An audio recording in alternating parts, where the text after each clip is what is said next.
Welcome to the Knicks Film School Postgame Show presented by BetUS. DJ Zullo here, coming to you right after a tough one. Knicks fall to the LA Lakers 128 to 112. Knicks 5-game lose streak ends. Knicks are now 32-17.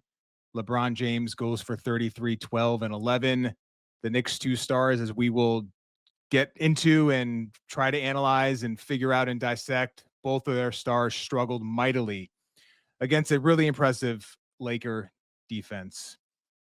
I think that's where we have to start. And listen, the defense is going to be front and center here. It was a massive problem.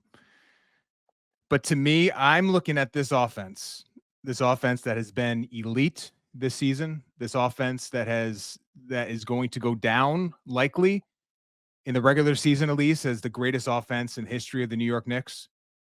Truly an elite offense by any measure.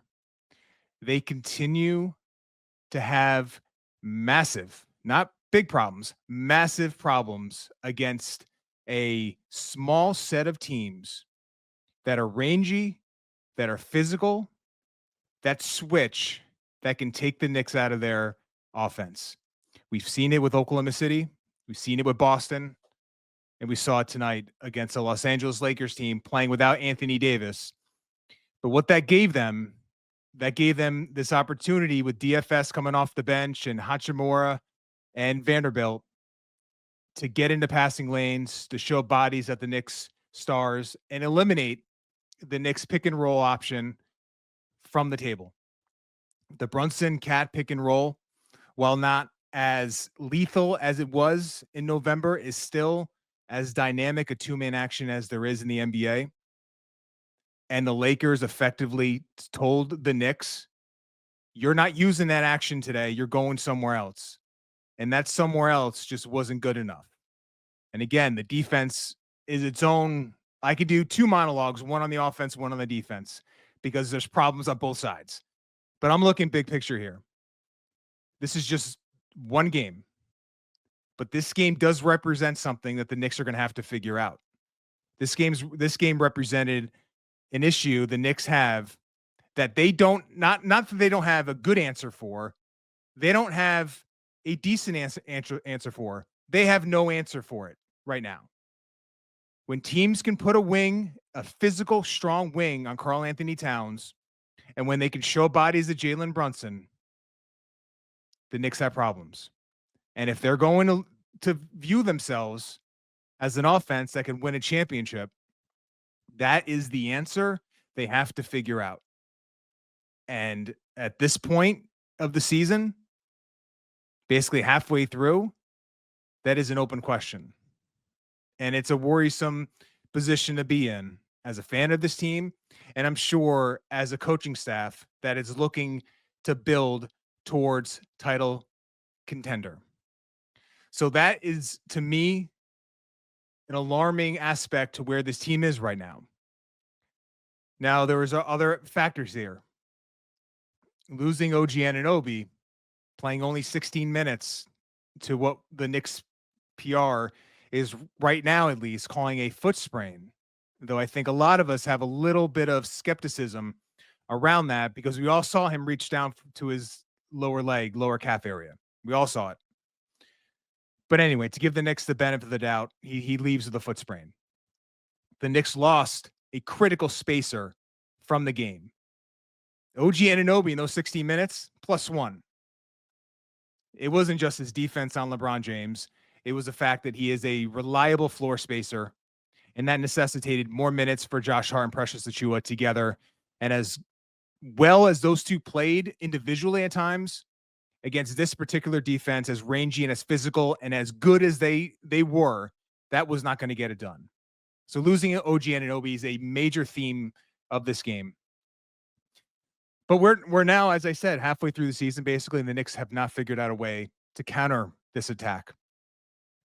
Karl-Anthony Towns had a few occasions where he got pretty deep post position, missed a couple of jump hooks, but just generally does not look comfortable as a post player against wings. And the Lakers, to their credit, brought their doubles, and Richard Jefferson pointed out on the broadcast, and it was a good point. They were doubling from the bottom. They were showing bodies, and losing Anunoby even made this a compounded the problem. But the amount of options out of the Cat double teams were just non-existent. Through the third quarter, the Knicks were 2 of 8 shooting the ball out of Cat double teams. So Lakers were putting 2 to the ball pretty consistently when Cat had it in the post. But we were not getting decent offense, let alone elite offense, out of that action. So the Lakers were more than willing to show bodies at Karl-Anthony Towns and show bodies at Jalen Brunson. And that's the next area of concern, is when you have Brunson. And this is something that the Heat showed last year, and that certain teams, when they can get to Jalen Brunson, this is how you do it, is that you load up help early. You make the other Knicks, you play off Josh Hart, you play off Precious Achiuwa, you show bodies and gaps, and you load up. And when Jalen Brunson isn't able to walk into threes off a pick and roll action, when the Knicks transition attack is on generating open looks, offense can get hard for him when those shots that normally come just outside the restricted area in the painted zone are now coming from outside the paint through a forest of limbs. He had it incredibly hard. And I do think there are ways the Knicks can improve in this, but I think you have to just call it like it is. Credit the Lakers, who had a wonderful defensive game plan, and then on defense, and then on offense, attacked Karl-Anthony Towns relentlessly. And let's talk about the Karl-Anthony Towns defense, because there was a point in this game where I was like, are the Knicks just better off playing Achiuwa at the 5, switching everything, because you just weren't getting much on offense from Karl-Anthony Towns, and on defense, it was from the start. Karl-Anthony Towns in drop with his hands down was a problem, and the Lakers exploited it time and time again. The Knicks, I think, as a unit, didn't handle in the first half some of those Dorian Finney-Smith's pops to the top of the key. They didn't switch it. They didn't want to switch it. It didn't really look like they had a particular game plan in mind. And Karl-Anthony Towns was picked on all night. And I fully acknowledge that this team is coming off a 5-game win streak. I fully acknowledge that they have played very good basketball of late. But this Lakers team has certain attributes that makes me think of Oklahoma City and Boston, because of the way they can put these. All of a sudden, the Lakers are just like, they have a ton of these like rangy wing type players. And when you don't have Anthony Davis, you just have to lean into this. And teams just give the Knicks problems when they could do that. The Knicks don't have a great answer for it. I would have probably gone to Precious at 114-104. I thought late in the fourth, Knicks could make one more push. Game was still technically within arm's reach, and I just didn't see enough from Karl-Anthony Towns that he was going to be able to provide enough juice to get this team close enough. There were certain Knicks that had moments. I mean, Deuce McBride shooting the basketball, especially in the first half, I thought played well. Josh Hart, just the sheer energy that he was expending in the second half. I mean, he basically becoming the primary defender on LeBron James and seemingly not losing any of the juice, getting to those loose balls and getting the ball up the floor and making tough contested shots at times. But again, Lakers are just living with that, right? You're living with Precious Achiuwa getting to the paint and shooting a floater. You're living with Josh Hart shooting mid-range jump shots over a contest. These are shots you're going to give up. Josh Hart made his fair share. Precious Achiuwa made a couple of those. But you are not going to beat a Lakers team that was able to get pretty much what they wanted on offense. And ended basically with Karl-Anthony Towns not being up to standard. And I thought the Knicks drop coverage was going to be a problem coming into the game. The Lakers have been inconsistent in their attacks against certain drop teams, but against Washington, I know it's Washington, so I didn't want to like make too big a deal about it. But against Valanciunas, who started that game, the Lakers destroyed him and his drop coverage. And that was a nice primer for them to play the Wizards 2 nights ago and to come into this Knicks team and have the actions in the film, knowing that these things can work against this particular coverage. And the Knicks closeouts in general just lacked an urgency, hand down, man down. I mean, that is I tweeted this, like a wise man once said that, and that matters. And so when the Knicks were closing out, hands at their waist constantly. It started with Karl-Anthony Towns, but he wasn't the only one. The Knicks could have defended the 3-point line a little better just by showing a little more effort and better technique.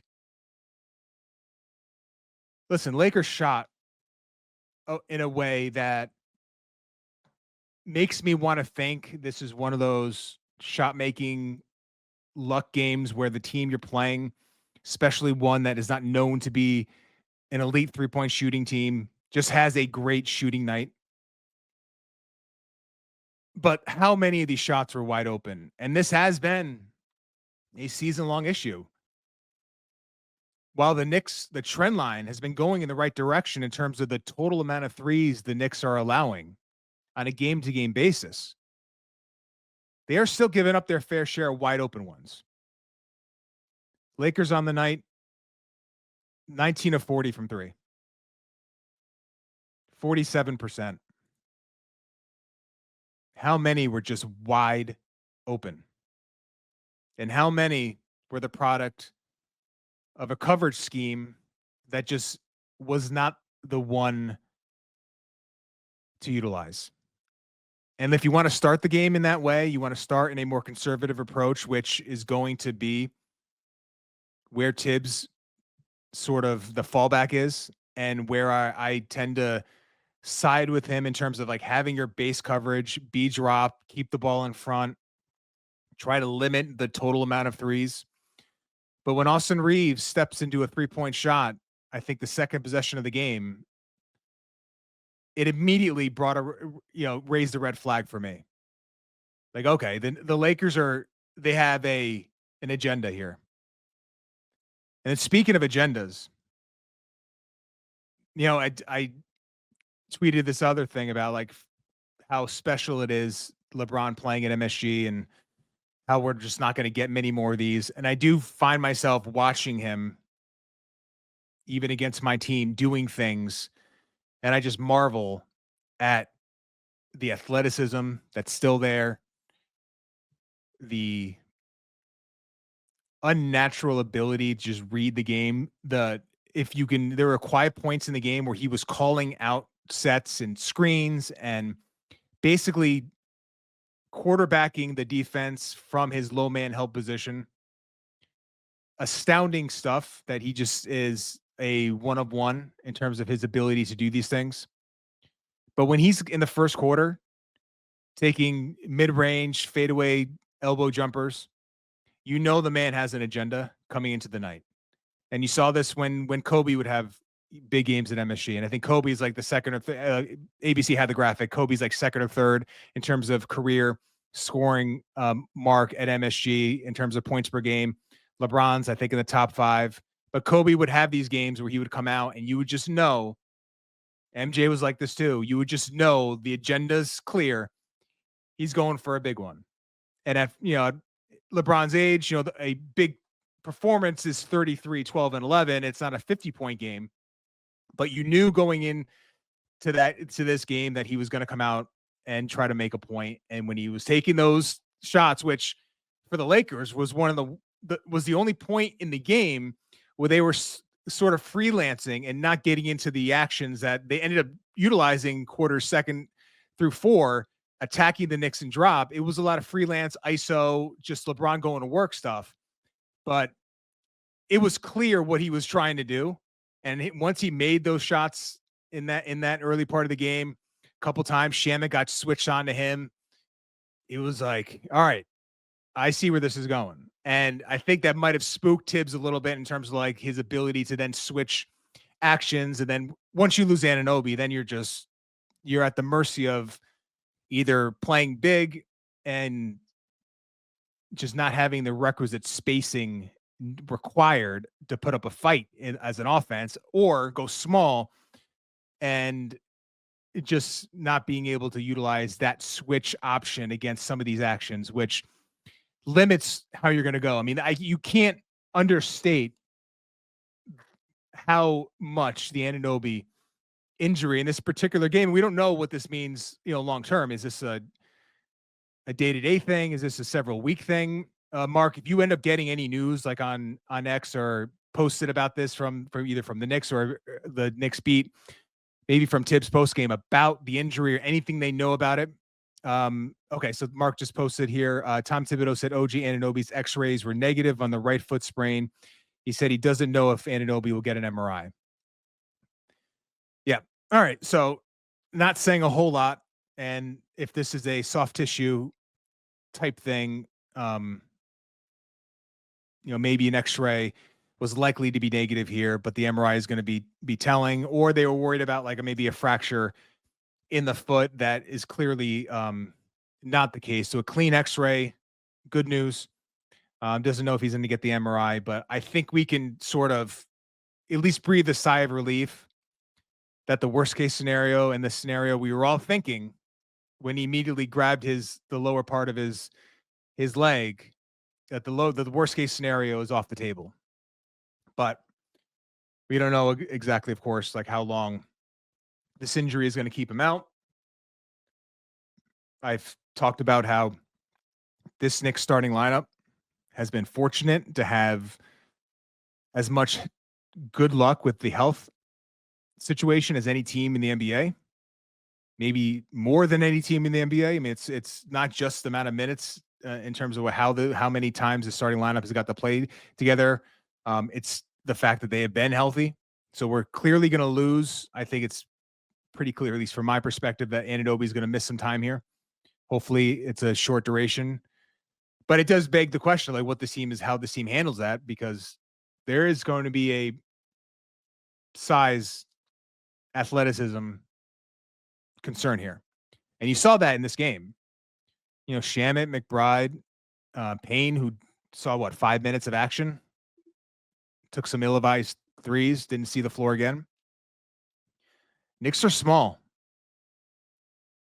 without Anunoby, legitimately. So, listen, we're a couple of weeks before the trade deadline. I think they would be prudent to try to shore up this wing room here, even if it's someone that you're not going to necessarily acquire to play minutes in the playoffs, just someone that can give you minutes in a regular season game against a team like the Lakers when size is of the essence. And I think that was where the game sort of like became just too hard, because once you lose Anunoby, again, you lose the primary defender on LeBron.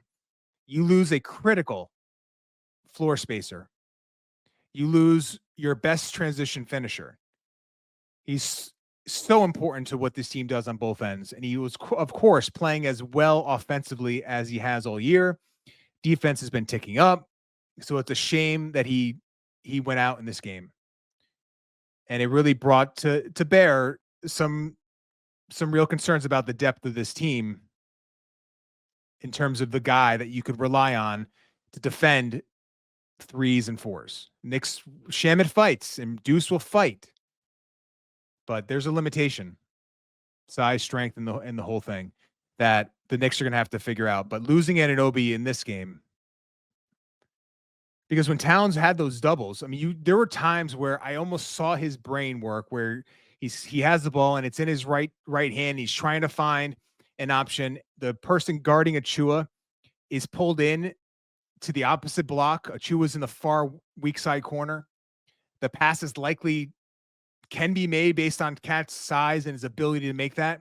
But he knows if he makes that cross-court pass to Achua in the corner, That's not generating a good look for his team. So it caused indecision. And because the paint was so constricted, there were so many bodies there, cutting off the Towns post-ups was basically like you're cutting into just humanity, a sea of humanity in the paint, because the Knicks just didn't have enough shooting on the floor. And because the Lakers did a really good job of where they were sending the help. It wasn't being sent from the top. You can, and the Knicks have done this, plenty of teams will send help from the top. From whatever the entry pass was, double from that spot. That's an easy kick out. Maybe you get a swing for an open three, but when you double from the bottom, you're effectively forcing the big baseline. That makes it tougher. If you can execute that sort of defensive coverage against a post-up player you're worried about, to me, that was a fantastic decision by Redick coming into the game, executed to perfection, but also allowed to be so effective based on the personnel the Knicks had on the floor. And you can easily tell me the Knicks should have gone to an all-offense unit and just,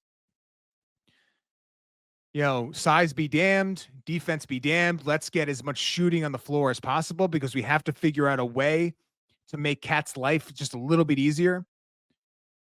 But I think that was a damned if you do, damned if you don't proposition. This was a tough one.